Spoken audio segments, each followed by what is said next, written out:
ಜಿಲ್ಲೆ. ನಾವು ಯಾವುದೇ ಒಂದು ಪರೀಕ್ಷೆಯ ಫಲಿತಾಂಶ ಬಂದಾಗ ನಾವು ಮೇಲಿಂದ ನೋಡಿದರೆ ನಾವು ಸಿಗೋದಿಲ್ಲ, ಕೆಳಗಿಂದ ಬಂದ ನಾವು ಫಸ್ಟ್ ನಾವು ಸಿಗ್ತೀವಿ.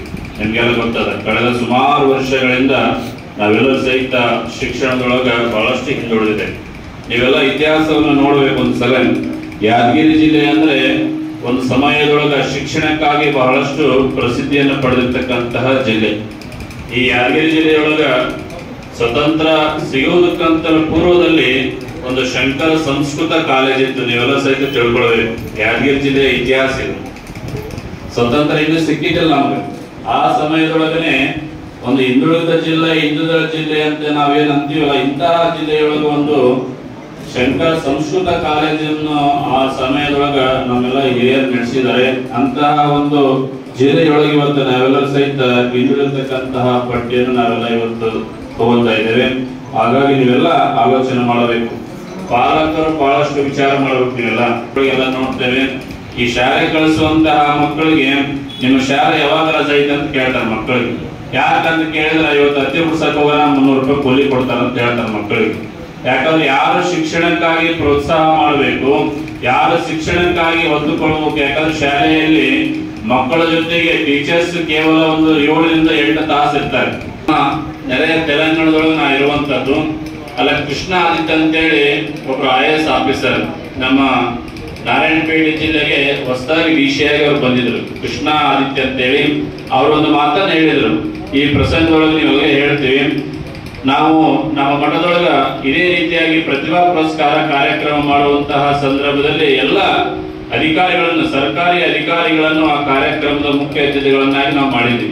ಅಲ್ಲಿ ಬಂದ ತಕ್ಷಣ ವೇದಿಕೆ ಮೇಲೆ ಇರುವಂತ PSI ಆಗಿರ್ಬೋದು, ತಹಸೀಲ್ದಾರ್ ಆಗಿರ್ಬೋದು, ಅವ್ರ ವಯಸ್ಸಿನೊಳಗೆ ಬಹಳ ಒಂದು 50 ಅವರು ರಿಟೈರ್ಮೆಂಟ್ ಬಂದಿದ್ರು. ಅವರೆಲ್ಲ ಆ ವೇದಿಕೆಗೆ ಬಂದಾಗ ಕೃಷ್ಣ ಆದಿತ್ಯ ಅವರು IAS ಆಫೀಸರ್ ಸ್ವಲ್ಪ ಲೇಟ್ ಆಗಿ ಬಂದ ತಕ್ಷಣ ಎಲ್ಲರ ವೇದಿಕೆಯ ಮೇಲೆ ಅವರ ಆಫೀಸರ್ಗಳು ಎಲ್ಲ ಎದ್ದು ನಿಂತವರು ಸೆಲ್ಯೂಟ್ ಹೊಡೆದು ಕುಂತಿರೋ ಮುಂದ ಆ ಕೃಷ್ಣ ಆದಿತ್ಯ ಅವರು ಮಾತಾಡೋ ಟೈಮ್ನೊಳಗೆ ಹೇಳಿದ್ರು. ಆ ವಿದ್ಯಾರ್ಥಿಗಳೆಲ್ಲ ಸುಮಾರು ವಿದ್ಯಾರ್ಥಿಗಳಿದ್ರು. ಆ ವಿದ್ಯಾರ್ಥಿಗಳಿಗೆ ಹೇಳಿದ್ರು, ನಾನು ಇವತ್ತು ನೀವೆಲ್ಲ ಒಂದು ಘಟನೆಯನ್ನ ಗಮನಿಸಿರ್ಬೋದು. ನಾನು ಈ ಕಾರ್ಯಕ್ರಮಕ್ಕೆ ಲೇಟ್ ಆಗಿ ಬಂದ ತಕ್ಷಣ ವೇದಿಕೆ ಮೇಲಿರುವಂತಹ ಎಲ್ಲ ಅಧಿಕಾರಿಗಳು, ಇವರು ಸರ್ಕಾರಿ ಅಧಿಕಾರಿಗಳು, ನಾನು ಸರ್ಕಾರಿ ಅಧಿಕಾರಿ, ನಾನು ಸರ್ಕಾರದಿಂದ ಸಂಬಳವನ್ನು ತೆಗೆದುಕೊಳ್ತೇನೆ, ನನ್ನಿಂದ ವಯಸ್ಸಿನೊಳಗೆ ಹಿರಿಯರಿದ್ದಾರೆ, ಆದ್ರೂ ಸಹಿತ ನಾನು ಬಂದ ತಕ್ಷಣ ಎದ್ದು ನಿಂತವ್ರು ಸೆಲ್ಯೂಟ್ ಹೊಡೆದ್ರು. ಆದ್ರೆ ಅವರು ನಾನೊಬ್ಬ ಕೃಷ್ಣ ಆದಿತ್ಯ ಬಂದಿದ್ದಾನಂತೇಳಿ ಅವ್ರು ಎದ್ದು ನಿಂತು ನನ್ಗೆ ಹೊಡಿಲಿಲ್ಲ, ಅವ್ರು ಸೆಲ್ಯೂಟ್ ಹೊಡಿಲಿಲ್ಲ. ನಾನು ಕಲಿತಿರ್ತಕ್ಕಂತಹ ಶಿಕ್ಷಣ ಅವ್ರ ವಯಸ್ಸಿನೊಳಗೆ ದೊಡ್ಡವರಿರ್ಬೋದು, ಆದ್ರೆ ಅವ್ರಿಗಿನ ನಾನು ಹೆಚ್ಚು ಸಾಧನೆ ಮಾಡಿದ್ದೀನಿ, ಓದಿದ್ದೀನಿ, IAS ಆಫೀಸರ್ ಆಗಿದ್ದೀನಿ ಅಂತೇಳಿ ಅವ್ರು ನನ್ನ ಶಿಕ್ಷಣಕ್ಕೆ ಸೆಲ್ಯೂಟ್ ಹೊಡೆದ್ರು, ಮತ್ತು ನನಗೆ ಅವ್ರು ಸೆಲ್ಯೂಟ್ ಹೊಡಿಲಿಲ್ಲ ಅಂತ ಇಷ್ಟೇ. ಹಾಗಾಗಿ ನೀವು ಯಾರು ಹೆಚ್ಚು ಶಿಕ್ಷಣವನ್ನು ಪಡೀತೀರಿ, ಯಾರು ನೀವು ಉನ್ನತವಾಗಿರ್ತಕ್ಕಂತಹ ಶಿಕ್ಷಣವನ್ನು ಪಡೀತೀರಿ, ಅವ್ರಿಗೆ ಈ ಸಮಾಜದೊಳಗೆ ಗೌರವವಿದೆ. ಕ್ರಿಕೆಟ್ ಇಂದ ಅವ್ರಿಗೆ ಏನು ಬರ್ತದ, ಮನೆ ಹೇಳ್ತೀನಿ ಜೋಳದಡಿಗೆ ಅಂತ ಹೇಳಿ ನಮ್ಮ ಸೈದಾಪುರ ಹತ್ರ ಬರ್ತದ. ಅಲ್ಲಿ ಒಬ್ಬ ಕ್ರಿಕೆಟ್ ನೋಡಿ ಈ ಬೆಟ್ಟಿಂಗ್ ನೋಡಿ ಸುಮಾರು 20 ಲಕ್ಷ ರೂಪಾಯಿ ಸಾಲ ಮಾಡ್ಕೊಂಡಿದ್ದಾರೆ. ಒಬ್ಬನೇ ಮಗ 20 ಎಕರೆ ಜಮೀನು, ನೀವೆಲ್ಲ ತಿಳ್ಕೊಳ್ಬೇಕು. 20 ಎಕರೆ ಜಮೀನು, ಒಬ್ಬನೇ ಮಗ 20 ಲಕ್ಷ. ಹೋದ ವರ್ಷ 2024ನೆಯ ಈ IPL ಬೆಟ್ಟಿಂಗ್ 20 ಲಕ್ಷ ಸಾಲ ಮಾಡ್ಕೊಂಡಿದ್ರ. ತಂದೆ ಕೇಳಿದ, 20 ಎಕರೆ ಆಸ್ತಿ ಐತೆ, ತಂದೆಗೆ ಏನಪ್ಪ ಹಿಂಗ ಆಸ್ತಿ ಹಾಳು ಮಾಡಿದ್ರಂಗ, ರೊಕ್ಕ ಸಾಲ ಮಾಡಿದ್ರಂಗ, ಏನ್ ಇದರಿಂದ ಬಂತ ಉಂಡಿದೆ ಏನಿದೆ ಅಂತೇಳಿ ಸುಮ್ಮನೆ ಬೈದ ಅವ್ರ ತಾಯಿಗೆ ಏನಂತ, ಹೋದ್ರು ಹುಡುಗಿ ಏನ್ ಮಾಡೋದಲ್ಲ, ಇರೋ ಒಬ್ಬ ಮಗ ಅದನ, 1 2 ಎಕರೆ ಹೊಲ ಮಾರಿದ್ರೆ ಏನ್ ಮಾಡೋದು, ಇರೋ ಒಬ್ಬ ಮಗ ಅದನ, ನೀನೇ ಏನಾಡ ಸುಮ್ಮನೆ ಒಂದು 4 ಮಾತು ಬುದ್ಧಿ ಮಾತು ಹೇಳ್ಬೇಕಂತ ಹೇಳಿ ನೀನೇ ಏನು ಮಾತಾಡಕ್ ಹೋಗ್ಬೇಡ ಅವನಿಗೆ ಅಂತೇಳಿ ರಾತ್ರಿ ತಂದೆ ತಾಯಿ ಮಾತಾಡ್ಕೊಂಡು ಮಗ ಆರಾಮ್ ಊಟ ಮಾಡಿ ಮಲಗಂತೇಳಿ ಮಲಗಿಸರ. ಅವ ತಂದೆ ನನಗೆ ಹಿಂಗ ಅಂತೇಳಿ ಬೆಳಿಗ್ಗೆ ಸೈದಾಪುರ ರೈಲ್ವೆ ಪಟ್ಟಿ ಒಳಗೆ ಬಿದ್ದು ಪ್ರಾಣ ತಕೊಂಡು ನಮ್ಮ ಮಗ ನಾವೇ ಹೋಗ್ತಾ ಇದ್ರಂತಕ್ಕಂಥದ್ದು ಅದು ನಮ್ಗೆ ತಿಳಿತಾ ಇಲ್ಲ. ಹಾಗಾಗಿ ಎಲ್ಲದರ ಕೊರತೆ, ಶಿಕ್ಷಣದ ಕೊರತೆ ಆಗಿದೆ. ಹಾಗಾಗಿ ನೀವು ಬಂದಿರ್ತಕ್ಕಂತಹ ಎಲ್ಲ ವಿದ್ಯಾರ್ಥಿಗಳು ಇವತ್ತು ನಿಮ್ಮ ಮೇಲೆ ಜವಾಬ್ದಾರಿ. ಸುಮಾರು 30 ವಿದ್ಯಾರ್ಥಿಗಳಿಗೆ ನೀವು ನಮ್ಮ ಜಿಲ್ಲೆಗೆ ಪ್ರಥಮ ಸ್ಥಾನ ಬಂದಿದ್ದೀರಿ ಅಂತೇಳಿ ನಿಮ್ಗೆಲ್ಲ ಇಲ್ಲಿ ಸನ್ಮಾನವನ್ನು ಮಾಡ್ತಾ ಇದ್ದಾರೆ. ಆ ಸನ್ಮಾನವನ್ನು ಸ್ವೀಕರಿಸಿರ್ತಕ್ಕಂಥ ಎಲ್ಲ 30 ವಿದ್ಯಾರ್ಥಿಗಳು ಬರುವಂತಹ ದಿನಮಾನಗಳಲ್ಲಿ ನಮ್ಮ ಜಿಲ್ಲೆಯ ಬೇರೆ ವಿದ್ಯಾರ್ಥಿಗಳಿಗೆ ನೀವು ಆದರ್ಶ ಆಗಬೇಕು. ಕಣ್ಣಿಟ್ಟು ಓದಿ ವರ್ಷಗಟ್ಟಲೆ ಓದಿ ಈ ಒಂದು ಸಾಧನೆಗೆ ಸಾಕ್ಷಿಯಾಗಿದ್ದಾರೆ. ಇದು ಈ ಸಾಧನೆಯನ್ನು ನಾನು ಬಹಳ ಹೃದಯಪೂರ್ವಕವಾಗಿ ಇದನ್ನು ನಾನು ಅಭಿನಂದಿಸ್ತೇನೆ. ಜೊತೆಗೆ ಅದಕ್ಕೆ ಪೂರಕವಾದಂತಹ ವಾತಾವರಣವನ್ನ ಕಲ್ಪಿಸಿಕೊಟ್ಟು ತಂದೆ ತಾಯಿಗಳು ಕೂಡ ಇಲ್ಲಿದ್ದೀರಿ, ಬರೀ ಮಗ ಓದ್ತಾನ ಮಗಳು ಓದ್ತಾರ ಆಗುದಿಲ್ಲ, ಅದಕ್ಕೆ ಪೂರಕವಾದಂತಹ ವಾತಾವರಣ ಬೇಕು. ಮಗ ಓದ್ತದಲ್ಲ ಓದ್ಲಿ, ಮಗಳು ಓದ್ತದಲ್ಲ ಓದ್ಲಿ ಅಂತ ತಿಳ್ಕೊಂಡು ಆ ಮನೆಯ ವಾತಾವರಣವನ್ನು ನಾವು ಮಾಡಿಕೊಡ್ಬೇಕಲ್ಲ, ಅದು ಬಹಳ ಇಂಪಾರ್ಟೆಂಟ್ ಇದೆ. ನಾನು ಹಿಂಗೆ ಒಂದು ದಿನದಲ್ಲಿ ಓದ್ತಾ ಇದ್ದಲ್ಲ, ನಮ್ಮ ಓದಿನ ವಿದ್ಯಾಭ್ಯಾಸದ ದಿನಗಳು ಕೂಡ ನೆನಪಾಗ್ತಾವ. ನಾವು ಕೂಡ ಹಳ್ಳಿ ವಾತಾವರಣದಿಂದ ಬಂದವರು. ಸೊ ನಮ್ಮ ತಾಯಿನೂ ಕೂಡ ಏನ್ ಮಾಡ್ತಾರಪ್ಪ ಅಂತಂದ್ರೆ ಬಳಿ ಸಪ್ಪಳ ಸುತ್ತ ಮಾಡ್ತಿರ್ಕಿಲ್ಲ, ನಾನೊಂದು ಸಪರೇಟ್ ಒಂದು ಗುಡಿಸ್ಬೇಕು, ಬಳಿ ಸಪ್ಪಳನ್ನ ಮಾಡ್ಕೊಡ್ತಿಲ್ಲ. ಅವಾಗ ಟೀ ಮಾಡಿಕೊಡ್ತಿದ್ರು, ಆ ಟೀ ಮಾಡಿ ಕೊಡುವಂತ ಸಂದರ್ಭದಲ್ಲಿ ಬಳಿ ಸಪ್ಪಳ ಸುತ್ತ ಆಗ್ತಿರ್ಕಿಲ್ಲ. ಅದು ನನಗೆ ಆಗಿ ಬರ್ತಿರ್ಕಿಲ್ಲ, ಯಾಕಮ್ಮ ನೀನು ಡಿಸ್ಟರ್ಬ್ ಮಾಡ್ತೀನಿ, ನನಗೆ ತೊಂದರೆ ಆಗತ್ತಲ್ಲ ತಿಳ್ಕೊಂಡು ಸಾವಕಾಶವಾಗಿ ಬಂದು ಸಾವಕಾಶವಾಗಿ ಹೋಗ್ತಿದ್ರು. ಟೀ ಮಾಡಿ ಕೊಡ್ತಾ ಇದ್ರು. ಬೆಳಿಗ್ಗೆ ನನ್ನ ಓದಿ ಮನೆಗೆ ನನ್ನ ಮಗ ಡಿಸ್ಟರ್ಬ್ ಮಾಡ್ತಿರ್ಕಿಲ್ಲ. ನಿಮ್ಮ ಹಂಗ ನಾನು ಬಹಳ ಹೈಯೆಸ್ಟ್ ಮಾರ್ಕ್ಸ್ ಆಗಿಲ್ಲ, ನಾನು ಕೂಡ ರ್ಯಾಂಕ್ ಹೊರಟಾಗ, ಬಟ್ ಸೆಂಟ್ರಿಗೆ 4th ರ್ಯಾಂಕ್ ಬಂತು. ಜೊತೆಗೆ ನಿಮ್ಮ ಹಾಗೆ ನಾನು ಸೈನ್ಸ್ ಹೋದೆ. ಸೈನ್ಸ್ ಚೆನ್ನಾಗಿತ್ತಲ್ಲ, ಅರ್ಥ ಆಗ್ತಿತ್ತು, ಮಾಡ್ತಿತ್ತು, ಎಲ್ಲ ರೀತಿಯಿಂದ ಸರಿಯಾಗಿತ್ತು. ಬಟ್ ಸರಿಯಾದಂತ ನಮ್ಮ ಸರ್ಕಲ್ ಇದೆಯಲ್ಲ ಬಹಳ ಇಂಪಾರ್ಟೆಂಟು. ನಿಮಗೂ ಎಲ್ಲ ಅನುಭವ ಆಗಿರ್ತೈತಿ. ಸರ್ಕಲ್ ಇದೆಯಲ್ಲ, ಸರ್ಕಲ್ ಬಹಳ ಇಂಪಾರ್ಟೆಂಟು. ಸರ್ಕಲ್ದಾಗ ನಮ್ಮ ಹಳ್ಳಿಯಿಂದ ತಾಲೂಕಾ ಪ್ಲೇಸ್ಗೆ ಹೋಗ್ಬೇಕಾದ್ರೆ ದೋಸ್ತ ಸೈನ್ಸ್ ತಗೊಂಡೇನು, ಹೌದು ಸೈನ್ಸ್ ತಗೊಂತೀನಿ, ಎಲ್ಲ ಕೇಳಿನ ಅಯ್ಯೋ ದೇವ್ರೆ ಯಾಕಪ್ಪ ನಾನು ಈ ಕಡೆ ಬಂದೆ ಅಂತಿದ್ದೆ. ಸೊ ಡೈಲಿ ಬಸ್ ಸ್ಟ್ಯಾಂಡ್ದಾಗ ಬಸ್ಸಿಗೆ ನಿಂತಾಗ ಹಿಂಗೆ ಅಂತಿದ್ರು. ಬಟ್ ಅದನ್ನೆಲ್ಲ ಮೀರಿ ಸೈನ್ಸ್ ಪಾಸ್ ಆದೆ. ಬಟ್ ಇಲ್ಲಿ ನಮ್ಮ ಇದನ್ನಿತ್ತಲ್ಲ, ಸರ್ಕಲ್ ಇತ್ತಲ್ಲ, ಸರ್ಕಲ್ ನಮ್ಗೆ ಏನ್ ಮಾಡ್ತಿತ್ತು, ಬಹಳ ಡಿಮಾರಲೈಸ್ ಮಾಡ್ತಿತ್ತು. ಯಾಕಂದ್ರೆ ನಾವು ಯಾರ ಜೊತೆ ಇರ್ತೀವಿ ಅನ್ನೋದು ಇಂಪಾರ್ಟೆಂಟ್, ಯಾರ ಜೊತೆ ನಮ್ಮ ಜೀವನ ಮಾಡ್ತಿದ್ರೆ ಇಂಪಾರ್ಟೆಂಟು. ಹಂಗ ನೀವು ಕೂಡ ಮುಂದಿನ ದಿನಗಳಲ್ಲಿ ಒಳ್ಳೆ ಮಾರ್ಕ್ಸ್ಗಳನ್ನ ತೆಗಿತೀರಿ, ಒಳ್ಳೆಯ ಶ್ರೇಣಿಯಲ್ಲಿ ಪಾಸ್ ಆಗಿದ್ರಿ. ನಿಮ್ಮ ಆಯ್ಕೆಗಳು ಬಹಳ ಇಂಪಾರ್ಟೆಂಟು. ಯಾರ ಜೊತೆ ನಾವು ಇದೀವಿ, ಯಾರ ಜೊತೆ ನಾವು ಇರಬೇಕು, ಯಾರ ಜೊತೆ ಇದ್ರೆ ನಮ್ಮ ಗುರಿಯನ್ನ ಮುಟ್ತೀವಿ ಅನ್ನೋದೊಂದು ಸ್ಪಷ್ಟತೆ ಇರಬೇಕು. ಯಾರು ಧರ್ಮದ ದಾರಿಯಲ್ಲಿ ಹೋಗ್ತಾ ಇದಾರಲ್ಲ ಅವ್ರನ್ನ ಚಾಯ್ಸ್ ಮಾಡಿದ್ವಿ ನಾವು, ಅಧರ್ಮದ ರೀತಿಯಲ್ಲಿ ಯಾರು ಹೋಗ್ತಾ ಇದಾರಲ್ಲ ಅವ್ರನ್ನ ಚಾಯ್ಸ್ ಮಾಡಿದ್ರು. ಸೊ ಅದಕ್ಕೆ ನಮ್ಗೆ ಏನಾಯ್ತು, ಸೋಲಾಯಿತು. ಎಂಥ ಇಂಟೆಲಿಜೆಂಟ್ ಅವನು, ಎಂಥ ಒಂದು ಮೇಧಾವಿ. ಹಂಗ ತಮ್ಮ ಜೀವನದಲ್ಲಿನೂ ಕೂಡ ತಮ್ಮಲ್ಲಿ ಒಂದು ಅಗಾಧವಾದಂತಹ ಶಕ್ತಿ ಇದೆ. ಎಂಥ ವಿಚಾರ ಇರಲಿ ಅದನ್ನ ಮೆಟ್ಟಿ ನಿಂತು ಸಾಧಿಸುವಂತಹ ಛಲ ನಿಮ್ಮಲ್ಲಿ ಇದೆ, ಸ್ಪಷ್ಟತೆ ಇದೆ. ಬಟ್ ನೀವೇನು ಮುಂದೆ ದಾರಿಯಲ್ಲಿ ಹೋಗ್ತಿರಲ್ಲ, ನಿಮ್ಮ ಆಯ್ಕೆಗಳು ಚೆನ್ನಾಗಿರ್ಬೇಕು. ನಿಮ್ಮ ಸ್ನೇಹಿತರು ಯಾರ ಜೊತೆ ಇರ್ಬೇಕು ಅನ್ನೋದನ್ನು ನೀವು ವಿಚಾರ ಮಾಡಬೇಕು. ಸರ್ಕಾರಿ ನೌಕರಿ ನಮ್ಗೆ ಬೇಕಾ? ಸರ್ಕಾರಿ ನೌಕರಿ ಇರ್ಲಿಲ್ಲ ಅಂತಂದ್ರೆ ನಾವು ಸ್ವಲ್ಪ ಹೊಲಮನಿ ಇತ್ತು, ನಮ್ದು ನೀರಾವರಿ ಭೂಮಿ. ಬಟ್ ಆ ಹೊಲಮನಿ ಮಾಡ್ಲಿಕ್ಕೆ ನನಗೆ ಆಗ್ತಿರ್ಕಿಲ್ಲ. ಆ ಬಿಸಿಲು, ಆ ಕೆಲಸ ಮಾಡ್ಬೇಕಾದ್ರೆ ಆ ಒಂದು ಆಯಾಸದ ವಾತಾವರಣ. ನಮ್ಮ ತಾಯಿಗೆ ಹೇಳ್ತದೆ, ಅಕ್ಕ ಅಂತಿದ್ದೆ ಅವಳಿಗೆ, ಯಾಕಂದ್ರೆ ನಮ್ಮ ಮಾವ ನಮ್ಮ ಮನೆಯಲ್ಲಿ ಇರ್ತಿದ್ದ. ಅಕ್ಕ ಅಂದು ನನಗೂ ಕೂಡ ಅಕ್ಕ ಅನ್ನುವಂತ ಒಂದು ಇದನ್ನ ರೂಢಿ ಆಯ್ತು. ಅಕ್ಕ ನನಗ ಈ ಒಕ್ಕಲ್ತನ ಮಾಡ್ಲಿಕ್ಕೆ ಆಗಲ್ಲ, ಸೊ ಕಷ್ಟ ಆಗ್ತದೆ, ಮಗನೇ ಓದಿಬಿಟ್ಟು ಯಾವ್ದಾರು ಒಂದು ಸರ್ಕಾರಿ ನೌಕರಿ ಹಿಡೀರಿ. ನನ್ನಲ್ಲಿ ಇದ್ದದ್ದು ಒಂದೇ ಒಂದು ಆಸೆ ಅಂದ್ರೆ ಸರ್ಕಾರಿ ನೌಕರಿ ಹಿಡಿಬೇಕು. ಹಂಗ ನಮ್ಮ ಟಾಟಾ, ನಮ್ಮ ರತನ್ಜಿ ಟಾಟಾ ಹೇಳ್ತಾರ, ಸೊ ನಿನ್ನ ಈ ಗುರಿ ಸಂಪಾದನೆ ಮಾಡ್ಬೇಕಾದ್ರೆ, ನೀನು ಒಳ್ಳೆ ಪೊಸಿಷನ್ಗೆ ಹೋಗ್ಬೇಕಾದ್ರೆ ಫೋಕಸ್ ಆನ್ ಯುವರ್ ವರ್ಕ್ ಅಂತ ಹೇಳ್ತಾರ. Focus on your goal, focus on your dream, focus on your future. ಕುಂತ್ರು ನಿಂತ್ರು ಎಲ್ಲಿ ನಿದ್ದೆ ಮಾಡಿರ್ಬೇಕು ಕೂಡ ಏನ್ ಎತ್ತರ್ಬೇಕಾದ್ರೆ ನಿನ್ನ ಗುರಿ ಕಡೆ ಲಕ್ಷ್ಯ ಇರಬೇಕು, ಬೇರೆ ಕಡೆ ಲಕ್ಷ್ಯ ಇರಬಾರ್ದು. ನಾನೇನ್ ಮಾಡಿದೆ, ಮುಂದೆ ಬಂದು ಸೈನ್ಸ್ ಮಾಡ್ಕೊಂಡೆ, ಒಳ್ಳೆ ಮಾರ್ಕ್ಸ್ಗಳ ಬಂದು. ಬಟ್ ಈ ನಮ್ಮ ಸರ್ಕಲ್ ಇತ್ತಲ್ಲ, ಸರ್ಕಲ್ ಸರಿ ಇರ್ಕಿಲ್ಲ. ಒಂದು 8 ಜನದ ಸರ್ಕಲ್ ಸರಿ ಇರ್ಕಿಲ್ಲ. ಬ್ಯಾಡ ತಮ್ಮ, ನಿನಗೆ ಸೈನ್ಸ್ ಆಗೋದಿಲ್ಲ, ಮುಂದಿನ ದಿನಗಳಲ್ಲಿ ನೀನು ಫೇಲ್ ಹಾಕಿ ಅಂತ ಹೇಳಿ ನನ್ನ ಡಿಮಾರಲೈಸ್ ಮಾಡಿ ನನ್ನ ಡೈವರ್ಷನ್ ಮಾಡಿಬಿಟ್ರು. ನೆಕ್ಸ್ಟ್ ಬಂದು ಏನ್ ಮಾಡಿದೆ, ಬಿಕಾಮ್ ತಗೊಂಡೆ, 3 ವರ್ಷದ ಬಿಕಾಮ್. ಸೊ ಅಲ್ಲೂ ಕೂಡ ಮತ್ತೆ ರ್ಯಾಂಕ್ ಫಸ್ಟ್ ಬರ್ತಿದ್ದೆ, ಸೆಕೆಂಡ್ ಬರ್ತಿದ್ದೆ, ಹಂಗೆ ಸಾಗ್ತಾ ಇತ್ತು. ಬಟ್ ಒಳಗೆ ಏನಿತ್ತು, ನಮ್ಮ ತಂದೆ ತಾಯಿ ಏನಂತಿದ್ರು ಅಂತಂದ್ರ, ನನ್ನ ಮಗ ಕಲಿತಾ ಇದ್ದಾನ, ಅವ್ರು ಏನು ಓದಿಲ್ಲ, ಸೊ ನನ್ನ ಮಗ ಕಲಿತಾ ಇದ್ದಾನ, ಯಾವ್ದಾದ್ರೂ ಒಂದು ನೌಕರಿ ಹಿಡಿತಾನ ಅಂತಿತ್ತು. ಅದು ಬಹಳ ನನಗೆ ಚುಚ್ತಾ ಇತ್ತು. ನಮ್ಮ ಅಪ್ಪನ ಜೊತೆ ಜಾಸ್ತಿ ಒಡನಾಟ, ಎಲ್ಲದಕ್ಕೂ ಓಡಿಸ್ಕೊಟ್ಟ. ಆಮೇಲೆ ಹೀಗೆ ನಮ್ಮ ಗಡಿನಾಡು ಕೋಚಿಂಗ್ ಸೆಂಟರ್ ಅಂತಿದೆ ಬೆಳಗಾಂದಲ್ಲಿ, ಆ ಕೋಚಿಂಗ್ ಸೆಂಟರ್ಗೆ ಸೇರ್ಕೊಂಡೆ. ಸೊ ಮುಂದಿನ ದಿನಗಳಲ್ಲಿ ಪೂರಕವಾದಂತಹ ವಾತಾವರಣ ಸಿಕ್ತು. ಕಾಂಪಿಟೇಷನ್ ಎಕ್ಸಾಮ್ ಅಲ್ಲಿ ವಿನ್ ಆದಿವಿ. ಸೊ ನನ್ನ ಗುರಿ ಸಫಲತೆ ಕಡೆ ಸಾಗಿತು ಅನ್ನೋದನ್ನ ತಮ್ಮ ಮುಂದೆ ಬಂದಿದ್ರು. ಸೊ ಝೊಮ್ಯಾಟೊ ಕಂಪನಿ ಕೇಳಿದ್ರಿ, ಝೊಮ್ಯಾಟೊದಾಗ ಆರ್ಡರ್ ಮಾಡಿದ ತಕ್ಷಣ ಮನೆಗೆ ಬರ್ತಲ್ಲ, ಸ್ವಿಗ್ಗಿ ಆರ್ಡರ್ ಮಾಡಿದ ತಕ್ಷಣ ಮನೆಗೆ ಬರುತ್ತೆ. ಏನ್ ನಾವು ಮಗ ಒಂದು ಹೋಟೆಲ್ ಇಟ್ಟಾನೆ, ಒಂದು ಹೋಟೆಲ್ ಇಟ್ಟಿಲ್ಲ ಅವನು, ಜ್ಞಾನ ನನ್ನ ಮಗ ಡಿಮಾಂಡ್ ಇದೆ. ಸೊ ಸಪ್ಲೈಯರ್ಸ್ ಅದ, ಇಬ್ಬರು ಮಂದಿನ ಕನೆಕ್ಟ್ ಮಾಡಿ ಜಗತ್ತಿನ ಈ ಹೋಟೆಲ್ ಉದ್ಯಮದಲ್ಲಿ ಅತಿ ದೊಡ್ಡ ಕಂಪನಿ ಅವನು. ಯಾವುದು ಆಹಾರಗಳನ್ನ ತಯಾರು ಮಾಡೋದಿಲ್ಲ, ಯಾವುದು ಒಂದು ಹೋಟೆಲ್ಗಳೇ ಇಲ್ಲ, ಹೌದಿಲ್ಲ. ಸೊ ಜ್ಞಾನ ಇಂಪಾರ್ಟೆಂಟ್. ಆ ದಾರಿಯಲ್ಲಿ ನಾವು ಯೋಚನೆ ಮಾಡ್ಬೇಕಾದ್ರೆ ಯಾರಿಗಿರ್ಲಿ ಇದ್ಕೊಂಡು ಯೋಚನೆ ಮಾಡ್ಕೊಂಡು ನನಗೆ ಮಾರ್ಕ್ಸ್ ಬರಲಿಲ್ಲ ಬೇಡ, ಜ್ಞಾನ ಇದೆಯಲ್ಲ ಹುಡುಕಾಡು, ನಿನ್ನ ಜ್ಞಾನ ಇದೆಯಲ್ಲ, ನಿನ್ನ ಜ್ಞಾನವನ್ನು ನೀನು ಹುಡುಕಾಡ್ರೆ ನೀನು ಕೂಡ ಜಗತ್ತಿನಲ್ಲಿ ಒಂದು ಒಳ್ಳೆ ಸಾಧನೆ ಮಾಡೋದು. ಜಗತ್ತಿನಲ್ಲಿ ಸಾಧನೆ ಮಾಡೋದು ಬೇಡ, ನಮ್ಮಲ್ಲೇ ನಾವು ಸಾಧನೆ ಮಾಡ್ಕೊಳ್ಬೇಕು. ನನ್ನ ಕಾಲ ಮೇಲೆ ನಾನು ಚೆನ್ನಾಗಿ ನಿಂತ್ಕೊಳ್ಬೇಕು. ನನಗೆ ಯಾರು ನಂಬಿ ನನ್ನ ಜೊತೆಗಿದಾರಲ್ಲ ಅವರ ಹೊಟ್ಟೆಯನ್ನು ನಾನು ಗೌರವಯುತವಾಗಿ ತುಂಬಿಸ್ಬೇಕಾದಂತ ಕೆಲಸ ನಾನು ಮಾಡ್ಕೋಬೇಕು. ಕಂಪ್ನಿಗಳು ಅದಾವಿಲ್ಲ, ಏನು ನನ್ನ ಮಗ ರ್ಯಾಂಕ್ ತಗೊಂಡ ಏನು ಇಲ್ಲ. ಏನ್ ಮಾಡಿದಾನ, ಯಾವ ವೆಹಿಕಲ್ ಬೇಕಲ್ಲ ಅವನಿಗೆ ಯಾವ ಓನರ್ ಇದಾನಲ್ಲ ಅವನಿಗೆ ಇಬ್ಬರು ಮಂದಿಗೆ ಕನೆಕ್ಟ್ ಮಾಡ್ತಾನೆ ಅಷ್ಟೇ ಅವನು.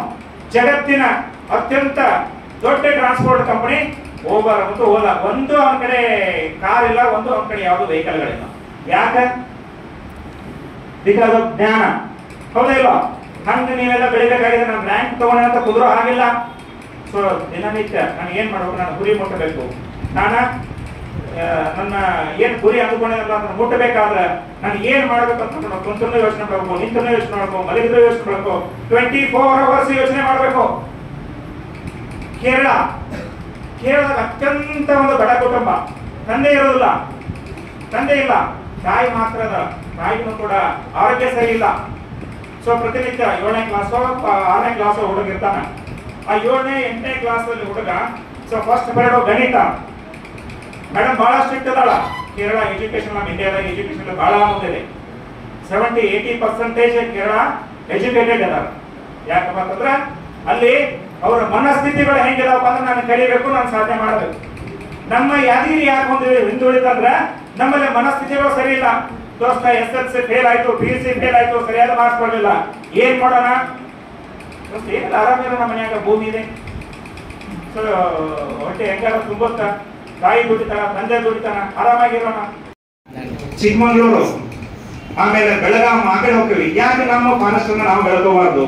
ಮುಂದಿನ ದಿನಗಳಲ್ಲಿ ಅಂತಹ ಒಂದು ಅಭಿಯಾನಗಳನ್ನ ಹಮ್ಮಿಕೊಳ್ಳೋಣ. ನೀವೆಲ್ಲರೂ ಅದಕ್ಕೆ ಸಹಕಾರ ನೀಡಬೇಕು. ಭೀಮು ನಾಯಕರಿಗೆ ನೀವು ಹೆಂಗಿದ್ದಂಗ ಅಥವಾ ಮನಿ ಕಟ್ಟಾಕ ಒಂದು ಪಿಲ್ಲರ್ಸ್ ಎಷ್ಟು ಮುಖ್ಯನೋ ಹಂಗೆ ನೀವೆಲ್ಲರೂ ಮುಖ್ಯ. ಮುಂದಿನ ದಿನಗಳಲ್ಲಿ ಅದಕ್ಕೆ ಸಹಕಾರ ನೀಡ್ತೀರಿ ಅಂತ ಹೇಳ್ತಾ 5 ವಿಷಯಗಳಲ್ಲಿ ನಮ್ಮ ಜಿಲ್ಲೆಯಲ್ಲಿ ತಪ್ಪು ನಡೀತಾ ಇದೆ.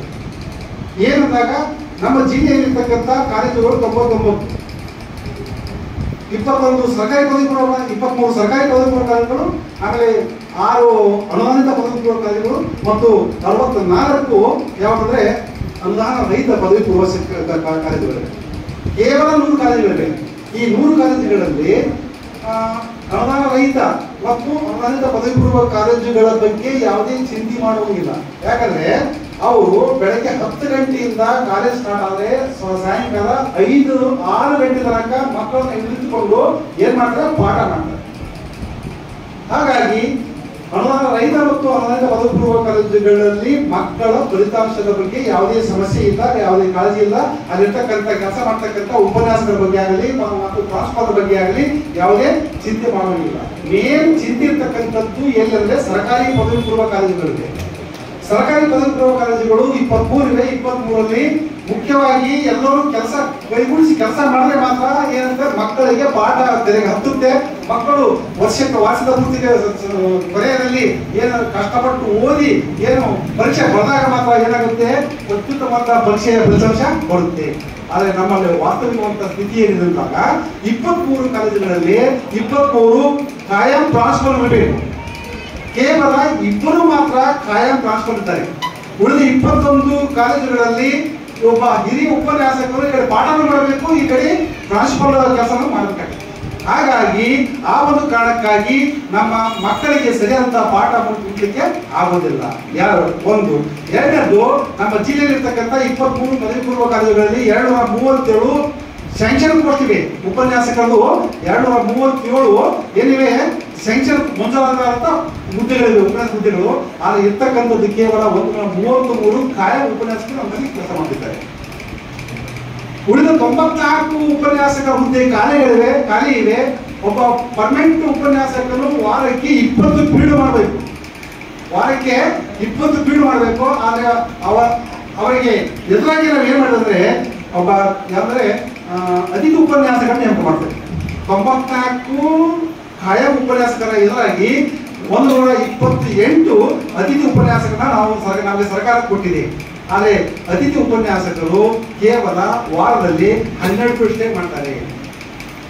ಕೇವಲ 12% ಮಾಡ್ತಾರೆ. ಹಾಗಾಗಿ ಕಾಯಂ ಉಪನ್ಯಾಸಕರು ಪರಿಣಾಮಕಾರಿಯಾಗಿ ಪಾಠ ಮಾಡುವ ರೀತಿಯಲ್ಲಿ ಇನ್ನ ಅತಿಥಿ ಉಪನ್ಯಾಸಕರಿಂದ ನಾವು ಏನ್ ಮಾಡಿದ್ರೆ ಅವರಿಂದ ಮಕ್ಕಳಿಗೆ ಪಾಠವನ್ನು ತೆಗೆದುಕೊಳ್ಳಲಿಕ್ಕೆ ಆಗ್ತಾ ಇಲ್ಲ. ಈ ಒಂದು ಕಾರಣಕ್ಕಾಗಿ ಇದು ಎರಡನೇ ವಿಷಯ ಆಯಿತು.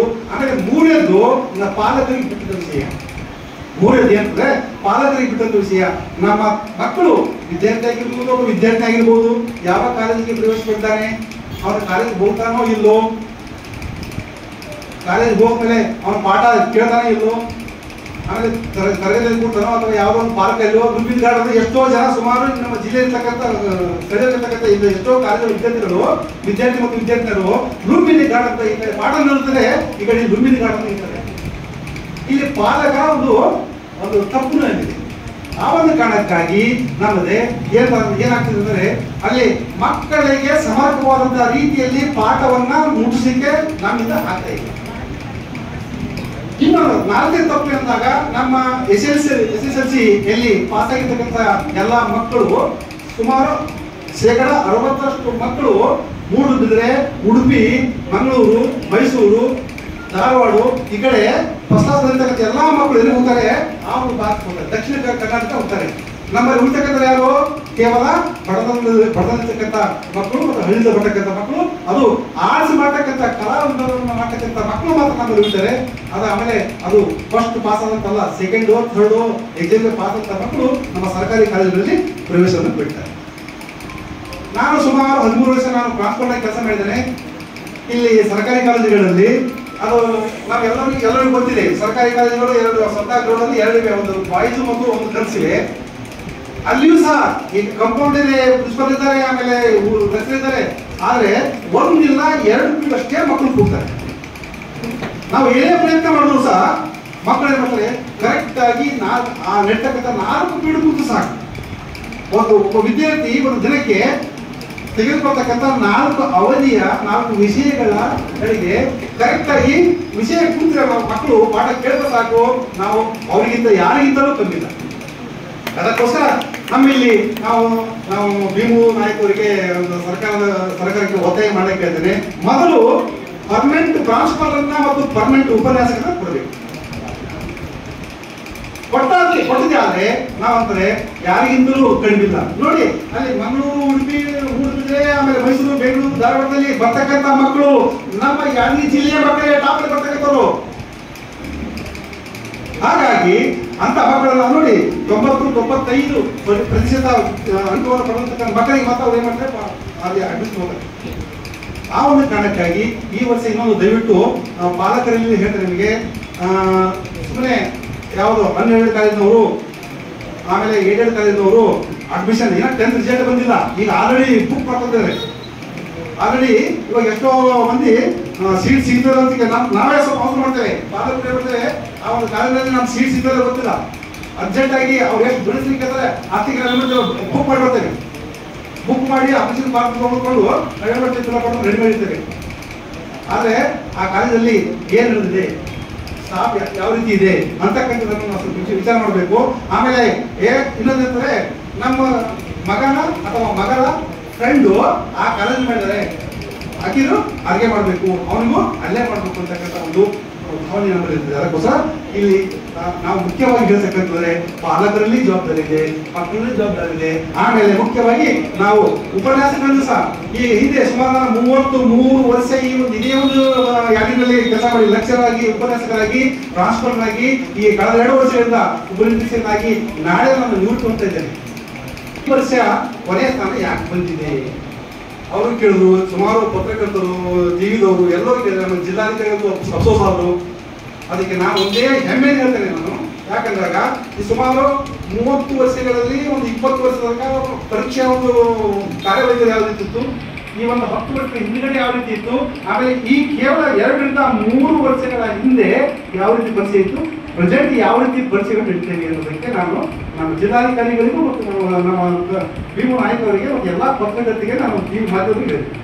ಏನಂತಂದಾಗ ಒಂದೇ ಒಂದು ಎಲ್ಲ ನಿಂತಂದ್ರೆ ಹೇಳ್ತೇನೆ ನಾನು, ಯಾರು ಸರ್ಕಾರ ಮುಂದೆ ಹೇಳ್ತೇನೆ ಅಥವಾ ಯಾರು ಪತ್ರಕರ್ತರ ಮುಂದೆ ಹೇಳ್ತೇನೆ, ಆಮೇಲೆ ಅವರು ಟಿವಿ ಮಾಧ್ಯಮ ಮುಂದೆ ಹೇಳ್ತೇನೆ. ನಮ್ಮ ಕೆಂಬಾವಿ, ಹುಣಸಿ ಮತ್ತು ಸುರ್ಪುರಗಳಲ್ಲಿ ಅಸ್ತವ್ಯಸ್ತವಾಗಿರ್ತಕ್ಕಂಥ ಪರೀಕ್ಷೆಗಳು ನಡೀತಿದ್ವು. ಪೊಲೀಸ್ ಇಲಾಖೆಯವರು ಚಿಟ್ಟಿ ಕೊಡ್ಲಿಕ್ಕೆ ಇವ್ರು ಹಾಕಿದ್ರು. ಒಬ್ಬರಿಂದ 4 ಮಂದಿ ಕಾಪಿ ಕೊಡ್ತಾ ಇದ್ರು. ಸುರ್ಪುರು, ಕೆಂಬಾವಿ, ಹುಣಸಿಗೆ. ಇದನ್ನ ನಾನು ಜಿಲ್ಲಾಧಿಕಾರಿಗಳಿಗೆ ಮತ್ತು ನಮ್ಮ ಎಸ್ ಪಿ ಅವರಿಗೆ ಹೇಳಿದೆ. ನಾನು ಹೇಳಿದಾಗ ಅವರು ಎಸ್ ಪಿ ಅವರು ಮತ್ತು ಜಿಲ್ಲಾಧಿಕಾರಿಗಳು ಇದಕ್ಕೆ ಏನ್ ಮಾಡ್ಬೇಕಂತಂದಾಗ ಯಾವ ರೀತಿಯಾಗಿ ಕಾಲೇಜಿನ ಒಂದು ಕಾಲೇಜಿನ ಮಕ್ಕಳು ಇನ್ನೊಂದು ಕಾಲೇಜಿಗೆ ರ್ಯಾಂಡಮೈಸ್ ಮಾಡ್ತಲ್ಲ, ಅದೇ ರೀತಿಯಾಗಿ ಒಂದು ಸ್ಥಳದಿಂದ ಇನ್ನೊಂದು ಸ್ಥಳಕ್ಕೆ ಕೆಂಬಾಗಿ ಪೊಲೀಸರನ್ನ ಎಲ್ಲಿಗೆ ಹಾಕಿದ್ರು, ಹುಣಸಿಗೆ ಹಾಕಿದ್ರು, ಬಳೆಗಾಲ ಮತ್ತು ಹುಣಸಿ ಪೊಲೀಸರನ್ನ ಕೆಂಬಾಯಿಗೆ ಹಾಕಿದ್ರು. ಆಮೇಲೆ ಕೆಂಬಾಯಿ ಎಲ್ಲ ಕಡೆ ಇರ್ತಕ್ಕಂಥವ್ರು ಎಲ್ಲ ತಂದು ಸುರ್ಪುರ್ ಪೊಲೀಸ್ ಹಾಕಿದ್ರು. ಯಾಕಂದ್ರೆ ಸ್ಥಳೀಯವಾಗಿ ಪೊಲೀಸರು ಯಾರೋ ಒಬ್ಬರಾದರೂ ಇರಲಿಲ್ಲ. ಆಮೇಲೆ ವೆಬ್ ಕಾಸ್ಟಿಂಗ್ ಇದೆ. ವೆಬ್ ಕಾಸ್ಟಿಂಗ್ ಅಂದಾಗ ಏನಂದಾಗ ನಾವು ಒಂದು ರೂಮ್ನಲ್ಲಿ ಬರ್ತಕ್ಕಂಥ ಪರೀಕ್ಷೆ ಬರ್ತಕ್ಕಂಥದ್ದು ಇಲ್ಲಿ ಜಡ್ಪಿಯಲ್ಲಿ ಕೂತು ನೋಡ್ತೇವೆ. ಸುಮಾರು 5-10 ಮಂದಿ ಟೀಮ್ ಇದೆ. ಆಮೇಲೆ ಇದು ಮಕ್ಕಳ ಬರ್ತಕ್ಕಂಥ ಕಾರ್ಯವೈಖರಿಯನ್ನು ಏನು ಮಾಡ್ಕೊಂಡ್ರೆ ಬೆಂಗಳೂರಿನಲ್ಲಿ 2 KSCB ಮತ್ತು ನಮ್ಮ ನಿರ್ದೇಶಕರ ಕಚೇರಿಯಲ್ಲಿ ಕೂತು ನೋಡ್ತಾರೆ.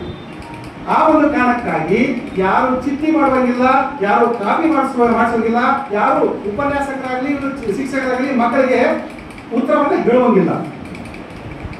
ಈ ಒಂದು ಕಾರಣಕ್ಕಾಗಿ ಈ ವರ್ಷ ಲಾಸ್ಟ್ ಇಯರ್ ಮತ್ತು ಈ ವರ್ಷದಿಂದ ವಾಸ್ತವಿಕವಾದಂತಹ ರೀತಿಯಲ್ಲಿ ಪರೀಕ್ಷೆ ನಡೆದಕ್ಕಾಗಿ ನಮ್ಮ ಜಿಲ್ಲೆ ಕೊನೆಯ ಸ್ಥಾನದಲ್ಲಿ ಬಂದಿದೆ. ಇನ್ನು 2 ವರ್ಷದಿಂದ 3 ವರ್ಷದಲ್ಲಿ ನಾವು ಸಹ ನಮ್ಮ ಮಕ್ಕಳಲ್ಲಿ ಮತ್ತು ಪಾಲಕರಲ್ಲಿ ಏನ್ ಬರ್ತಿದೆ, ಓದೋರು ಮಾತ್ರ ಪಾಸ್ ಆಗ್ತಾರೆ. ಕಾಪಿ ಮೇಲೆ ತೆಗೆದವರು, ಕಾಪಿ ಮೇಲೆ ಡಿಪೆಂಡ್ ಆಗಿರ್ತಕ್ಕಂಥವ್ರು ಪಾಸ್ ಆಗೋದು ಅಂತಕ್ಕಂಥದ್ದು. ಆಮೇಲೆ ತರಗತಿಗೆ ರೆಗ್ಯುಲರ್ ಆಗಿ ಹೋದ್ರೆ ಮಾತ್ರ ಪಾಸ್ ಆಗ್ತೇವೆ ಮತ್ತು ಅಲ್ಲಿ ಅಡ್ಡಾಡ ನಾವು ಪಾಸ್ ಆಗತಕ್ಕಂಥದ್ದನ್ನ ಮಕ್ಕಳಲ್ಲಿ ಮತ್ತು ಪಾಲಕರಲ್ಲಿ ಬಂದಿದೆ, ಈಗಾಗಲೇ ಬಂದಿದೆ. ಅದಕ್ಕೋಸ್ಕರ ಇದೇ ರೀತಿ ಮಾಡಿದ್ರೆ ನನಗೆ ಕೊನೆ ಸ್ಥಾನ ಬಂದಿದೆ. ಯಾರು ನಾವು ಚಿಂತೆ ಮಾಡೋದಿಲ್ಲ. ಒಳ್ಳೆ ಕ್ವಾಲಿಟಿ ಬಂದಿದೆ. ಸುಮಾರು 302 ವಿದ್ಯಾರ್ಥಿಗಳು 510 ಅಂಕಗಳು ಬೇರ್ಪಟ್ಟಿದ್ದಾರೆ. ನಮ್ಮ ಜಿಲ್ಲೆ 302 ವಿದ್ಯಾರ್ಥಿಗಳು. ಇಲ್ಲಿ NN ಶೆಟ್ಟಿ ಕಾಲೇಜಿನಲ್ಲಿ 591 ಮಾರ್ಕ್ಸ್ ಬಂದಿವೆ.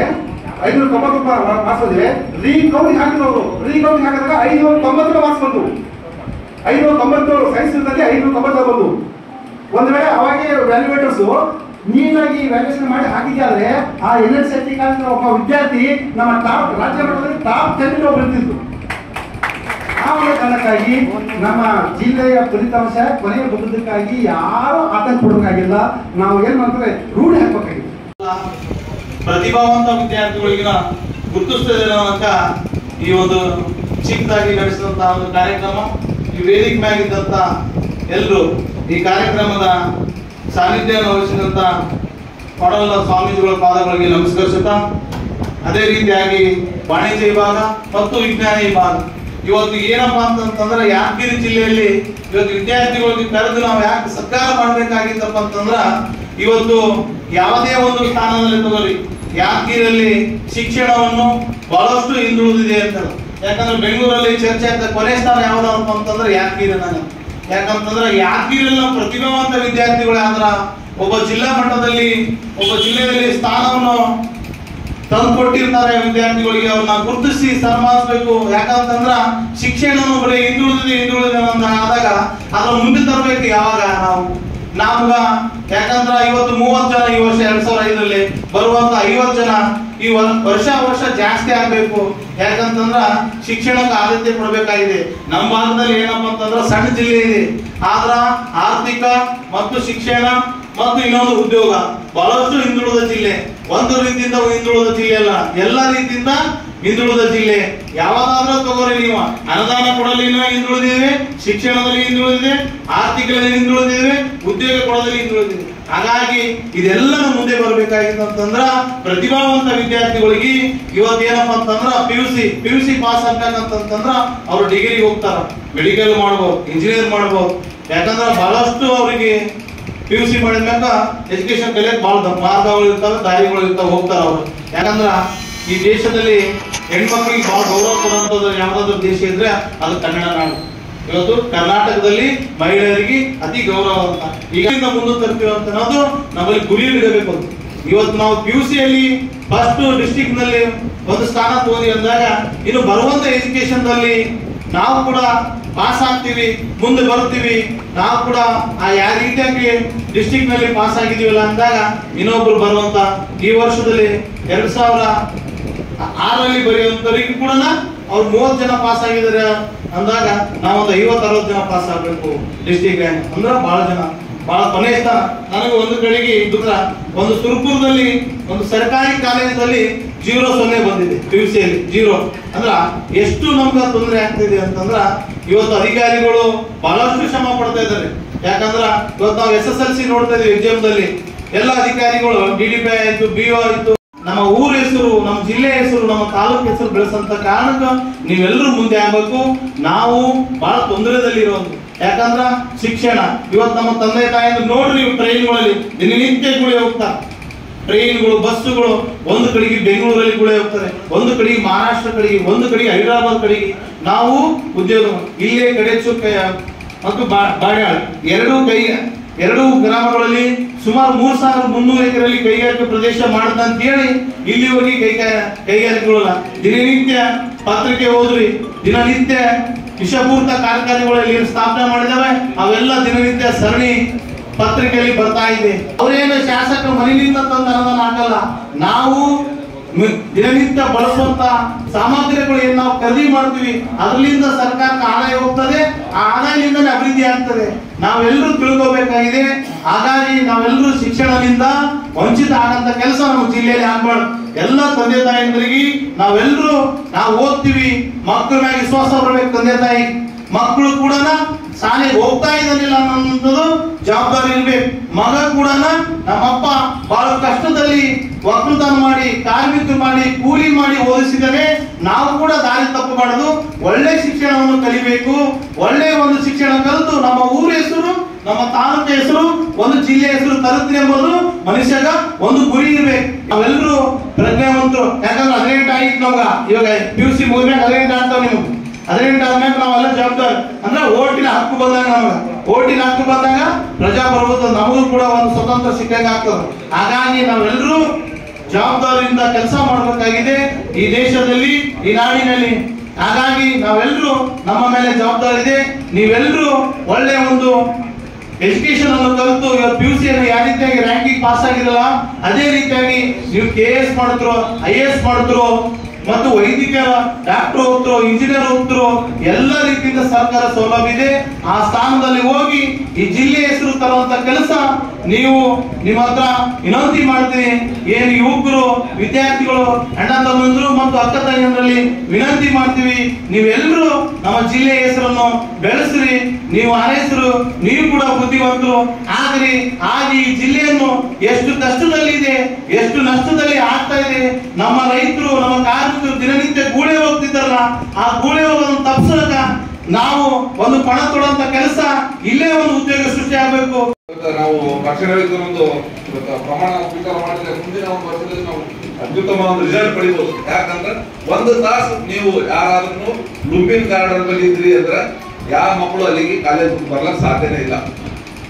ರಕ್ಷಣಾ ವೇದಿಕೆದವರು ಒಂದು ದಿನಕ್ಕೊಂದು ಯಾರಾದ್ರೂ ಒಂದು ಗ್ರೂಪ್ ಮಾಡಿ ನೈತಿಕ ಕೂಲಿಸ್ತೀರಿ, ಅದಕ್ಕೆ ಅಲ್ಲಿ ವಾತಾವರಣ ಬೇರೆ, ನಮ್ಮ ವಾತಾವರಣ ಬೇರೆ. ಇಲ್ಲಿ ನೀವು ಪ್ರಮಾಣಕವಾಗಿ ನಾವು ಮಾಡಿರೋದು, ನಾನೇ ಮಾಡಲಿ, ಇನ್ನೊಬ್ಬರೇ ಮಾಡಲಿ, ಯಾರೇ ಒಂದು ರಕ್ಷಣಾ ವೇದಿಕೆದವರು ಅಲ್ಲಿ ನಿಂತು ಕೆಲಸ ಮಾಡಿದ್ರೆ ನಮ್ಮ ಮಕ್ಕಳು ಯಾರು ಕಾಲೇಜ್ ಸಮಯದಲ್ಲಿ ಆ ಲುಂಬಿನಿ ಗಾರ್ಡನ್ ಬರುವಂತ ಒಂದು ತತ್ವ ಆ ತಪ್ಪಿದಾಗ ಮಾತ್ರ ನಮ್ದು ಏನಂತಾರಲ್ಲ, ನಾವು ಇಂಥ ಒಂದು ಸನ್ಮಾನ ಮಾಡಿದ್ರು ಒಂದು ಸಾರ್ಥಕ ಆದ, ಒಂದು ಕಾರ್ಯಕ್ರಮ ಮಾಡಿದ್ರು ನಾವು ಸಾರ್ಥಕ ಆದ. ಎರಡನೇದೇನು, ನಮ್ಮ ಪಕ್ಷ ಪೇಪರ್ಗಳೆಲ್ಲವಲ್ಲ ಈ ನಮ್ಮ ಭಾಗದಲ್ಲಿ ನಡೆಯುವುದಿಲ್ಲ, ಬೇರೆ ಭಾಗದಲ್ಲಿ ಹೋಗ್ತಾವ. ಅಂದ್ರೆ ದಕ್ಷಿಣ ಕರ್ನಾಟಕ, ಧಾರವಾಡ, ಹುಬ್ಬಳ್ಳಿ ಎಲ್ಲ ಕಡೆ ಹೋಗ್ತಾವ. ಅಲ್ಲಿ ಟೀಚರ್ ಕಳೆದಿರೋರು ನಮ್ಮ ಮಾತುಗಳು ಬಹಳ ಸುಲಭ ಬರ್ತಾನೆ. 5 ಕೊಡಲಿ 6 ಕೊಡಲಿ 10 ಕೊಡ್ಬೇಕಾದ್ರೆ 8 9 ಕೊಡ್ತಾರೆ. ಅವ್ರು ನಮ್ಮ ಅಕ್ಷರ ಅದು ಇದು ನೋಡಿಲ್ಲ 10 ಕೊಡಲಿ ಮಾಡ್ತಾರೆ, 4 ಕೊಡ್ತಾರೆ. ಹಿಂಗಾಗಿ ನಮ್ಮ ಶಾಲೆ ಯಾವ ನಮ್ಮಲ್ಲಿ ಪೇಪರ್ ಚೆಕ್ ಆಗಲ್ಲ. ಸೈನ್ಸ್ ಆಗಲಿ, ಆರ್ಟ್ಸ್ ಆಗಲಿ, ಯಾವೇ SSLC ಎಲ್ಲ ಆ ಕಡೆ ಹೋಗ್ತಾವ. ಅವ್ರು ಯಾವತ್ತೂ ತಮ್ಮ ಒಂದೇನು ಮಾರ್ಕ್ಸ್ ಅಲ್ಲ, ನಮ್ಮ ಮಕ್ಕಳು ನಾವು ಹಿಡಿದಿರ್ತಾರೆ. ಇಲ್ಲಿ ನಮ್ಮ ಟೀಚರು ಉದಾಹರಣೆ ಮನಸ್ಸಿಂದ ಮಾರ್ಕ್ಸ್ ಪಡ್ಕೊಡ್ತಾರೆ ಅವ್ರಿಗೆ. ಹೀಗಾಗಿ ಏನಾಗ್ತದ, ಮಕ್ಕಳು ಒಂದು ಮಾರ್ಕ್ಸ್ ಇರೋದಲ್ಲ, ಕಡಿಮೆ ಬರ್ಲಿಕ್ಕೆ ಕಾರಣ ಆಗ್ತಾವ. ಮೂರನೇದು ಪ್ರತಿಭಾ ಪಲಾಯನ. ಇನ್ನೊಬ್ಬ ಮಕ್ಕಳಲ್ಲಿ ಇನ್ನೊಬ್ರು ಮಕ್ಕಳಲ್ಲಿ ನೀವೆಲ್ಲ ಕಡೆ ಒಂದು 10,000 ಮಕ್ಕಳು ನಾವು ಬೇರೆ ಜಿಲ್ಲೆಗಳಲ್ಲಿ ನೋಡ್ಬೋದು. ಇಲ್ಲಿಗೆ ನಮ್ಮ ಮಕ್ಕಳನ್ನ 10,000 ಜಿಲ್ಲೆಗಳು ಎಲ್ಲಾ ಮಕ್ಕಳು ಟಾಪರ್ಸ್ ಅಲ್ಲಿ ಅದರ ಹೊರತು ಯಾರು ಇಲ್ಲ. ನೀವು ಬೇಕಾದ್ರೂ ನೋಡ್ಬೋದು, ನಮ್ಮ ಭಾರತದಲ್ಲಿ ಎಷ್ಟು ಉದ್ಯೋಗದಾತರಲ್ಲ, ಇದಕ್ಕೆ ಹೆಚ್ಚಿನ ಉದ್ಯೋಗದಾತರು ಅಮೆರಿಕದಲ್ಲಿ, ಇಂಗ್ಲೆಂಡ್ ಗಳಲ್ಲಿ ಸಿಗ್ತಾವ. ಅಲ್ಲಿ ಮುಂದುವರೆದ ರಾಷ್ಟ್ರಗಳನ್ನು ಯಾಕೆ ಮುಂದುವರೆದ ಕಾರಣ ಅಂದ್ರೆ ಇಲ್ಲಿದವರೇ. ಇಲ್ಲಿದವ್ರ ಕಾರಣ ಏನು? ಪ್ರತಿಭಾ ಪಲಾಯನ. ಆ ಪ್ರತಿಭಾ ಪಲಾಯನ ಆಗ್ಲಾರ್ದ ನಾವು ನೋಡ್ಕೋಬೇಕು. ಮೂರನೇದು, ನಾವು ಹೋರಾಟ ಮಾಡಿಲ್ಲ. ಶಿಕ್ಷಕರು ಯಾಕೆ ಬರ್ತಾ ಇಲ್ಲ? ನಾವು ಹೋರಾಟ ಮಾಡ್ತಲ್ಲ, ಯಾರಿಗೆ ಬೇಕಾಗಿಲ್ಲ. ಯಾರು ನಮ್ಗೆ ಬೇಕಾಗಿದ್ರೆ ನಾವು ಸಾಲಿ ಬಾಗಿಲು ಕೀಲಿ ಹಾಕ್ತೀವಿ, ಬಾಗಿಲು ಕೀಲಿ ಹಾಕಿದ್ರೆ ಉನ್ನತ ಅಧಿಕಾರಿಗಳು ಎಚ್ಚರಿಕೆ ಆದ್ರೆ ಅವ್ರು ಯಾರಾದ್ರೂ ಶಿಕ್ಷಕರು ಮಾಡ್ತಾರೆ. ಸಾಲಿ ಹೋಗಿ ನಾವ್ಯಾಕಪ್ಪ ಕಿರಿಕಿರಿ ಮಾಡೋದು, ನಮ್ಮ ಮಾಡಿ ಮನೆಗೆ ಹೋದರೆ ವಾಕ್ ಮಾಡಿ ಹೋಗ್ತಾರೆ. ಈಗ ಅಕಸ್ಮಾತ್ ನೀವು ಮಾಡಬಹುದು, ಏನೋ ಲಾಭ ಅದರಲ್ಲಿ ಮಗ ಅದಕ್ಕೆ ಬಂದ ಸಾಲಿಗೆ ಅಂತ. ಅದಕ್ಕಾಗಿ ನಾವು ಒಂದು ಅಂದ್ರೆ ನಮ್ಮ ಮಕ್ಕಳಿಗೆ ಒಂದು ಡೊನೇಟ್ ಮಾಡ್ಬೇಕು, ಅಥವಾ ನಾವು ಏನಾದ್ರು ಕೊಡುಗೆ ಕೊಡ್ಬೇಕಂದ್ರೆ ಹೋರಾಟಕ್ಕೆ ಭೀಮನಾಯಕನ ನಾವು ಹಿಡಿಬೇಕಂದ್ರೆ ಮತ್ತು ನಮ್ಮ ಮಕ್ಕಳು ನಾವು ಹೊರಗೆ ಸಿಗಲಾರ್ದೆ ನೋಡ್ಕೊಳ್ಳೋ ಪರಿಸ್ಥಿತಿ ನಾವು ನಮ್ಮ ರಕ್ಷಣಾ ವೇದಿಕೆಗಳು ಪ್ರಾಮಾಣಿಕವಾಗಿ ಪ್ರಯತ್ನ ಪಡಬೇಕು, ಇವತ್ತು ಪ್ರಮಾಣ ಮಾಡಬೇಕು. ಒಡೆಯ ಕಲ್ತ್ಕೊಂಡು ಹೋಗ್ಬೋದು, ಅಂತಸ್ತನ್ನು ಕಳ್ಕೋಬಹುದು, ನಮ್ಮಲ್ಲಿ ಇರ್ತಕ್ಕಂಥ ಎಲ್ಲಾನು ಕಳ್ಕೋಬಹುದು. ಆದ್ರೆ ಜ್ಞಾನ ಭಂಡಾರವನ್ನು ನಾವು ಯಾವತ್ತೂ ಕಳ್ಕೋಕ್ ಸಾಧ್ಯ ಇಲ್ಲ. ಇವತ್ತು ಎಲ್ಲಾನು ಕಳ್ಕೊಂಡ್ರು ಸಹ ನಮ್ಮಲ್ಲಿ ಇರ್ತಕ್ಕಂಥ, ನಮ್ಮ ತಲೆಯಲ್ಲಿ ಇರ್ತಕ್ಕಂಥ ಜ್ಞಾನ ಭಂಡಾರ ಯಾವತ್ತೂ ಖಾಲಿ ಆಗಂಗಿಲ್ಲ, ಯಾವತ್ತೂ ಕಳುವಾಗಂಗಿಲ್ಲ. ಅಂತ ಒಂದು ಭಂಡಾರವನ್ನು ನಾವು ಇವತ್ತು ಗಳಿಕೆ ಮಾಡೋದಾದ್ರೆ ನಮ್ಮ ಇಡೀ ಜೀವನ ನಾವು ಅದರ ಒಂದು ಮೂಲಕ ಬದುಕಲಿಕ್ಕೆ ನಮ್ಮ ಮಾರ್ಗ ಸುಲಭವಾಗಿ ಆಗ್ತದೆ ಅಂತ ಹೇಳಿ ನಮ್ಗೆ ಹೇಳಿಕೆ ಖುಷಿ ಆಗ್ತದೆ. 10 ವರ್ಷದಿಂದ 20 ವರ್ಷ ನಿಮ್ಮ ಓದಿಗಾಗಿ ಮೀಸಲಿಡ್ರಿ. ನೀವು ಯಾವತ್ತನ್ನ ತಲೆ ಕೆಡಿಸ್ಕೊಬೇಡ್ರಿ. ಪ್ರಾಥಮಿಕ, ಪ್ರೌಢ, PUC, ಡಿಗ್ರಿ ನಂತರದಲ್ಲಿ ನೀವು ಯಾವುದರಲ್ಲಿ ಒಂದರಲ್ಲಿ ಪಂಡಿತರಾದ್ರೆ ಅದರಲ್ಲಿ ನೀವು ಒಂದು ಒಳ್ಳೆ ಎಜುಕೇಶನ್ ಪಡೆದು ಒಂದು ಸರ್ಕಾರಿ ನೌಕರಿಯನ್ನು ಪಡೆದುಕೊಂಡಾಗ ಇಡೀ ಲೈಫ್ ಲಾಂಗ್ ನಿಮಗೆ ಆ ಒಂದು 17 ವರ್ಷ 20 ವರ್ಷ ಶ್ರಮವನ್ನ ನೀವು ಇಡೀ ಜೀವನದಲ್ಲಿ ಯಾವತ್ತೂ ಸೋಲಿಲ್ಲದ ಹಾಗೆ ಅದು ನೀವು ಸಲ್ಲುತ್ತದೆ ಅಂತೇಳಿ ಇದ್ದಾಗ ನಿಜವಾಗ್ಲು ನಾವು ಯಾವುದೇ ಒಂದು ಪ್ರಶ್ನೆ ಕೇಳಿದಾಗ ನಾವು ಪಾಸ್ ಆದಾಗ ನಿಜವಾಗ್ಲು ಆ ಒಂದು ಕೆಲಸ ನಮ್ಗೆ ದಕ್ಕದ, ನಮ್ಗೆ ಸಿಗ್ತದ.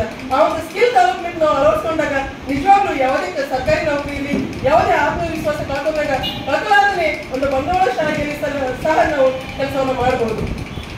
ಇಂಥ ಒಂದು ವಿದ್ಯಾರ್ಥಿಗಳಿಗೆ ಮನ ಉಳಿದುಂಬಿಸುವ ಇನ್ನೂ ಹೆಚ್ಚಿನ ಮಟ್ಟದಲ್ಲಿ ಮುಂದುವರಲಿಕ್ಕೆ ಹಾಕಿಕೊಂಡ ಒಂದು ಪ್ರತಿ ವರ್ಷಕ್ಕೆ ಈ ವರ್ಷವೂ ಸಹ ನಮ್ಮ ಭೀಮು ನಾಯಕರು ಮತ್ತು ಮಲ್ಲು ಮ್ಯಾಳಿಕೆರವರು ಮತ್ತು ಅವ್ರ ಇಡೀ ತಂಡ ಕಷ್ಟಪಟ್ಟು ಪ್ರತಿ ವರ್ಷ ಯಾವುದೇ ಕಷ್ಟ ಇಲ್ಲದೆ ಸುಖ ಸಿಗಂಗಿಲ್ಲ. ಶ್ರಮಜೀವಿಗಳಿಲ್ಲದೇ ಸಾಧನೆಗೆ ಅರ್ಥ ಇಲ್ಲ. ಅಂತ ಒಂದು ಸಾಧನೆಗೆ ಪ್ರತಿಯೊಂದು ತಮ್ಮ ಒಂದು ಕಷ್ಟದಲ್ಲಿ, ತಮ್ಮ ಒಂದು ಹೋರಾಟದಲ್ಲಿ, ಯಾಕಂದ್ರೆ ಯಾವುದೋ ಒಂದು ಕಾರ್ಯಕ್ರಮ ಮಾಡಬೇಕು ಅಂತಂದ್ರೆ ಇವತ್ತೊಂದು ಇಷ್ಟೊಂದು ಅದ್ದೂರಿ ಕಾರ್ಯಕ್ರಮ ಮಾಡಿದ್ದಾರೆ ಅಂತಂದ್ರೆ ಇದರಲ್ಲಿ ಇರ್ತಕ್ಕಂಥ ಹಿಂದೆ ಇರ್ತಕ್ಕಂಥ ಶ್ರಮ ಆಗಿರ್ಬೋದು, ಹಣದ ವ್ಯತ್ಯಯ ಆಗಿರ್ಬೋದು, ಎಲ್ಲರೂ ಇಷ್ಟೊಂದು ಖರ್ಚು ಮಾಡಿ ನಿಮ್ಗಳಿಗೆ ನಿಮ್ಗಳ ಪಾಲಕರಿಗೆ ಎಲ್ಲರಿಗೆ ಈ ಒಂದು ಸ್ಫೂರ್ತಿದಾಯಕ ಒಂದು ತುಂಬಿದಲ್ಲ. ನಿಜವಾಗ್ಲೂ ಅವ್ರ ಬಗ್ಗೆ ಒಂದು 2 ಮಾತುಗಳನ್ನು ನನಗೆ ಎಲ್ಲೇ ಬೇಕು. ಯಾಕಂದ್ರೆ ಎಲ್ಲ ಹೋರಾಟದ ಜೊತೆಗೆ ಈ ಒಂದು ಶಿಕ್ಷಣಕ್ಕಾಗಿ ಒಂದು ಅವರ ಹೃದಯವನ್ನು ಮಿಡಿತಾ ಇದೆಯಲ್ಲ, ಇದು ನಾವು ನಿಜವಾಗ್ಲೂ ಸಾರ್ಥಕ ಮಾಡ್ಕೋಬೇಕು. ಭೀಮು ನಾಯಕರು ಹುಟ್ಟು ಹೋರಾಟಗಾರರು. ಯಾಕಂತಂದ್ರೆ ಪ್ರತಿಯೊಬ್ರು ಅವರ ಜೊತೆಯಲ್ಲಿ ಸೇರಿಸಿಕೊಂಡು ಇವತ್ತೊಂದು ಬೃಹತ್ ಮಟ್ಟದಲ್ಲಿ ಯಾದಗಿರಿಯಲ್ಲಿ ಯಾವ್ದಾದ್ರೂ ಒಂದು ಒಳ್ಳೆ ಹೋರಾಟ ಸಮಿತಿ ಇದೆ ಅಂತಂದ್ರೆ ಅದು TN ಭೀಮು ನಾಯಕರು. ಅವ್ರ ಮೇಲೆ ಎಷ್ಟೊಂದು ಕೇಸ್ಗಳಿದೆ ಗೊತ್ತಿಲ್ಲ, ಎಷ್ಟೊಂದು ಅವ್ರ ಕಷ್ಟ ಅವ್ರ ಜೈಲಿಗೆ ಹೋಗಿ ಬಂದಿರೋ ಗೊತ್ತಿಲ್ಲ. ಯಾಕಂದ್ರೆ ಇದು ಯಾವ್ದು ಅವ್ರಿಗೂ ಸ್ವಂತವಾಗಿ ಮಾಡ್ಕೊಂಡಿದ್ದಲ್ಲ. ಈ ಒಂದು ಜಿಲ್ಲೆ ಅಭಿವೃದ್ಧಿಗಾಗಿ, ನಮ್ಮ ಅಭಿವೃದ್ಧಿಗಾಗಿ, ನಮ್ಮ ಸಮಿತಿ ಒಂದು ಸಮಾಜದ ಅಭಿವೃದ್ಧಿಗಾಗಿ ಇಲ್ಲಿ ಪ್ರತಿಯೊಂದು ಕುಂದುಕೊರತೆಯನ್ನ ಆಲಿಸಿ ನಾವು ಸರ್ಕಾರ ಮಾಡ್ತಕ್ಕಂಥ ಕೆಲಸವನ್ನ ಸರ್ಕಾರಕ್ಕೆ ಬರೆದು ಎಬ್ಬಿಸಿ ಈ ಸರ್ಕಾರ ನಿಮ್ಮ ಕೆಲಸ ಮಾಡಲೇಬೇಕು, ನೀವು ಮಾಡಿಲ್ಲ ಅಂದ್ರೆ ನಾವು ಸುಮ್ಮನೆ ಕೂಡಲ್ಲ, ಇದು ನಾವು ಹೋರಾಟದಿಂದ ನಾವು ಗೆಲ್ತೀವಿ ಅಂತ ಹೇಳಿ ಗೆಲ್ಲಿ ತೋರಿಸಂತೆ ಎಷ್ಟೋ ಉದಾಹರಣೆಗಳು ನಮ್ಮ ಮುಂದೆ ಇದೆ. ನಾನು ಕೂಡ ನಿಮ್ಮ ತರ ಒಬ್ಬ ಬಾಲಕನಾಗಿ ವಿದ್ಯಾರ್ಥಿಯಾಗಿ, ಕಾಲೇಜಿನ ವಿದ್ಯಾರ್ಥಿಯಾಗಿ, ವೈದ್ಯನಾಗಿ ಎಲ್ಲ ಮೆರಿಟಲ್ಲಿ ಪಾಸಾಗಿ ವಾಪಸ್ ಮತ್ತೆ ಯಾದಗಿರಿ ಒಂದು ಸೇವೆನ ಸಲ್ಲಿಸ್ತಾ ಇರೋರು. ಏನು ಅಂದರೆ ನಮ್ಮ ಕರ್ನಾಟಕ ರಾಜ್ಯದ ಅತ್ಯುನ್ನತ ಸ್ಥಾನದಲ್ಲಿರುವಂಥ ಮರಿಮಲ್ಲಪ್ಪ ಕಾಲೇಜಿನಲ್ಲಿ ನಾನು ವಿದ್ಯಾಭ್ಯಾಸ ಮಾಡ್ತೀನಿ. ಆಮೇಲೆ ಅಲ್ಲಿಂದ ಮೆರಿಟ್ ಸೀಟ್ ತಗೊಂಡು ನಾನು MBBS ಮೆರಿಟ್ ಸೀಟಲ್ಲಿ ಸುಮಾರು 1999ನೇ ಇಸ್ವಿನಲ್ಲಿ ನಾನು ಯಾದಗಿರಿ ಜಿಲ್ಲೆಯಿಂದ, ಅವಾಗ ತಾಲೂಕ, ನಾನು ಒಬ್ಬನೇ ಮೆರಿಟ್ ಸೀಟ್ ತಗೊಂಡು ಕರ್ನಾಟಕ ರಾಜ್ಯದಿಂದ ಯಾದಗಿರಿಯಿಂದ ಆಯ್ಕೆಯಾಗಿ ಹೋಗ್ತೀನಿ. ಎಲ್ಲ ಕಡೆ ಹೋದ್ರೂ ನಮಗೆ ಇದೆಲ್ಲ ಯಾಕೆ ಮಾಡ್ಲಿಕ್ಕೆ ಸಾಧ್ಯ ಆಯಿತು ಅಂದರೆ ನಮ್ಮ ಹತ್ರ ಗುರಿ ಇತ್ತು, ನಾವು ಶ್ರಮ ಪಡ್ತಾ ಇದ್ವಿ. ನಾವು ಓದಿಲ್ಲ ಅಂದರೆ ಇವತ್ತು ನಮ್ಮ ಜೀವನ ಫುಟ್ಪಾತ್ ಅಂತ ಬಹಳ ಚೆನ್ನಾಗಿ ತಿಳ್ಕೊಂಡಿದ್ವಿ. ಅದಕ್ಕೋಸ್ಕರ ನಾವು ಓದಿದ್ವಿ. ವಿದ್ಯೆ ಅನ್ನೋದು ವಿದ್ಯಾರ್ಥಿಗಳಿಗೆ ಎಷ್ಟು ಮುಖ್ಯ ಅಂದರೆ ಅದು ನಿಮ್ಮ ಜೀವನವನ್ನು ರೂಪಿಸುತ್ತೆ.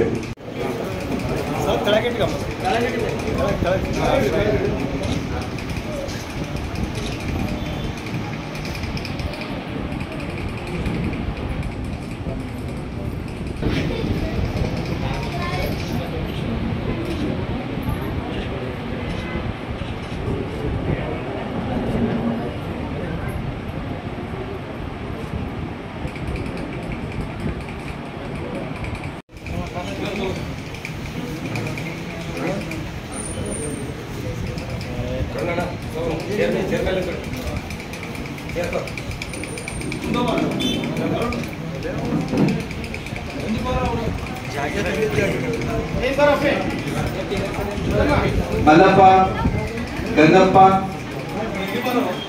Reddappa, Mallappa. Ready sir, okay.